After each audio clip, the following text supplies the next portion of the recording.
نماز جنازہ کا طریقہ. نماز جنازہ میں باوضو ہونا ضروری ہے. ابن عمر جنازے کی نماز نہ پڑھتے جب تک باوضو نہ ہوتے تھے. امام حسن بصری کہتے ہیں کہ جب عید کے دن یا جنازے پر وضو نہ ہو تو پانی ڈھونڈے اور تیمم نہ کرے. جب جنازے پر اس وقت پر پہنچے کہ لوگ نماز پڑھ رہے ہیں تو اللہ اکبر کہہ کر شریک ہو جائے. ٹھیک ہے، یعنی تیمم نہیں کیا جا سکتا، پانی ڈھونڈنا ہوگا. لیکن اگر کوئی ایسی جگہ ہے جہاں پانی سرے سے ہی نہیں، بعض اوقات ایسے بھی تو سچویشن ہو سکتی ہے نا، جیسے قحط زدہ علاقہ ہے اور وہاں لوگ مر رہے ہیں اور ان سب کا اکٹھا ہی جنازہ پڑھنا، تو جنازہ پڑھنے والوں کے پینے کا بھی پانی پہ مشکل ہے، تو کہاں وہ وضو کریں گے؟ تو وہ پھر ایک الگ صورتحال ہے. پھر صف بنانا مستحب ہے کہ امام کے پیچھے 3 یا 3 سے زیادہ صفیں بنائی جائیں. ابو امامہ کہتے کہ رسول اللہ صلی اللہ علیہ وسلم نے ایک جنازے پر نماز پڑھی اور آپ کے ساتھ 7 آدمی تھے.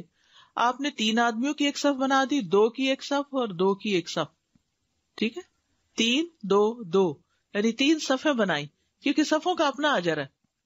جابر کہتے ہیں کہ جب رسول اللہ صلی اللہ علیہ وسلم نے نجاشی کی نماز جنازہ پڑھی تو میں دوسری یا تیسری صف میں تھا. مرد کے سر کے مقابل اور عورت کے وسط کے مقابل میں کھڑا ہونا ہے. یہ کیوں؟ تاکہ پتہ چلے کہ جنازہ عورت کا ہو رہا ہے یا مرد کا ہو رہا ہے. پھر اسی طرح سری اور جہری دونوں طرح جنازہ پڑھا جا سکتا ہے، یعنی چپکے بھی اور بلند آواز سے تلاوت کرتے بھی.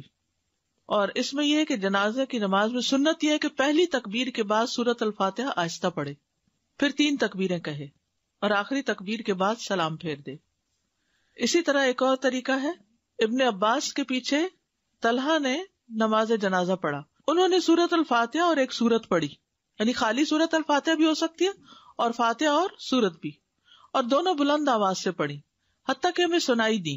جب وہ فارغ ہوئے تو میں نے ان کا ہاتھ پکڑا اور ان سے اس کے بارے میں پوچھا تو انہوں نے فرمایا یہ سنت اور حق ہے.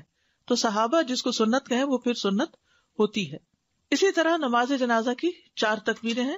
رسول اللہ صلی اللہ علیہ وسلم نے نجاشی کی وفات کی خبر اسی دن دی جس دن اس کی وفات ہوئی تھی. آپ کو وحی کے ذریعے بتا دیا گیا، تو آپ نے بتا دیا کہ نجاشی فوت ہو گیا.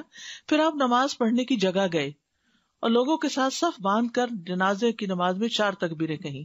ٹھیک ہے، اب یہ 4 کس طرح، اب یہ آگے تفصیل آئے گی. تکبیر کہتے ہوئے ہاتھ اٹھانا، یعنی پہلی تکبیر پر اللہ اکبر کہا تو رفع یدین کیا اور دایاں ہاتھ بائیں ہاتھ کے اوپر رکھا جیسے نماز میں رکھتے ہیں. سمجھ آئی؟ اللہ اکبر کہا اور پھر ہاتھ باندھے. پہلی تکبیر کے بعد سورۃ الفاتحہ پڑھنا. چونکہ امام اکثر خاموش جنازہ پڑھا رہے ہوتے تو سمجھ نہیں آتی کہ پڑھیں کیا، تو یہ پتہ ہونا چاہیے، کیونکہ یہاں آپ کو بہت مواقع مل جاتے ہیں مسجدوں میں جنازہ پڑھنے کے، تو آپ خواتین کو بھی پڑھنا آنا چاہیے. اسپیشلی جب عمرہ یا حج کرنے جاتے ہیں تو ہر نماز کے بعد جنازہ ہو رہا ہوتا ہے اور وہاں ہمارے لوگ عموماً بیٹھے رہتے ہیں، پڑھتے ہی نہیں، جبکہ ایک قرات کا ثواب ہے.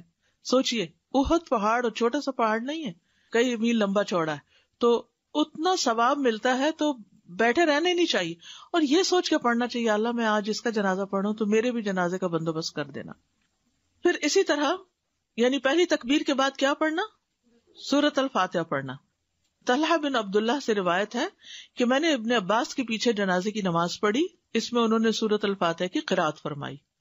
فراغت کے بعد فرمایا کہ میں نے اس لیے پڑھی ہے تاکہ تمہیں معلوم ہو جائے کہ بے شک یہی سنت ہے. دوسری تکبیر کے بعد درود پڑھنا، یعنی سورۃ فاتحہ ہو گئی، اللہ اکبر کہہ کے ہاتھ باندھے دونوں، پھر سورۃ فاتحہ پڑھی اور پھر اللہ اکبر کہہ کے اب درود شریف پڑھا جائے گا. دوسری تکبیر کے بعد درود شریف.